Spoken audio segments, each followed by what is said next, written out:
Ito na ang aming Airbnb kung saan kami magstay for 3 days. Welcome! Charcoal! I love Charcoal! Zambales.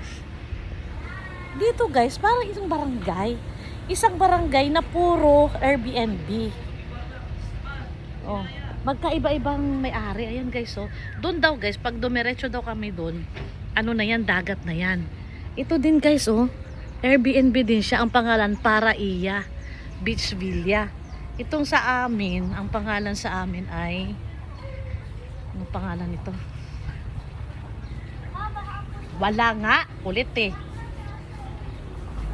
Ang pangalan sa amin ay, walang pangalan. Ay, ito pala. Ito sa amin. Ang pangalan ng aming Airbnb ay Casa La Cobre. Ayan, Casa La Cobre. Alam nyo guys, nasa dagat na talaga kami. Bakit? Ayan o, buhangin na siya. Ayan. Sand. So, mafe-feel mo na malapit ka na sa dagat. Why? Why? Si Ninang Giselle. Ako na, Jason. Diba? Ninang Giselle. Si Ninang Giselle. Dito kami dati. Saan? Ah, dyan kayo? Katapat lang. May swimming pool din. Magkano per day? Ano lang kasi yung dito, wala siya yung mga sala. Ganon. Ang pag-akyat mo dyan, puro bunk bed na. Pero yung kusina niya sa ilalim. Magkano per day? Ano, mga 9,000. Ah, mas mura. Apo, mas mura lang ako. Kasi ito may swimming pool to. Wala po. Ah, bakit mahal to? Ganun po talaga range.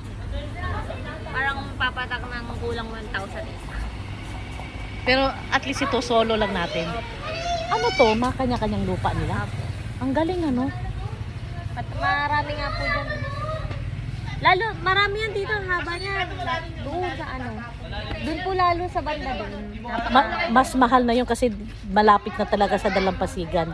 Hindi, pare-parehas lang. Pero usually, hindi sila nag-offer nung pang-family. Parang ito nga lang po yung nakita kong ano eh. Na family. Parang Airbnb. Parang. Puro room lang. Hello po, ate. Kayo po ang caretaker, ate. Welcome me, ate. Welcome my family, Dagulo family, ate. Magulo.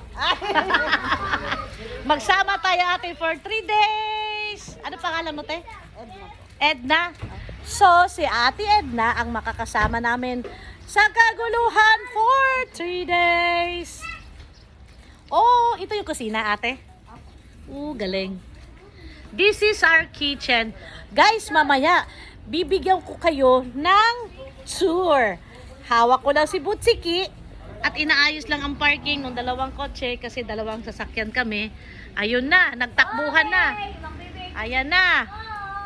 Ayan na, nagtakbuhan na. May bedding sa La Casa La Cubre. Okay. May bedding sa tinako. Guys, ano mo na yung pagkain? Kain tayo. Stoy! Job, ayusin yung mga pagkain dito.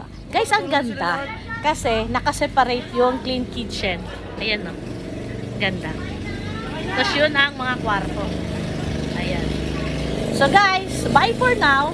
Babalik ako mamaya for the tour. Okay, bye!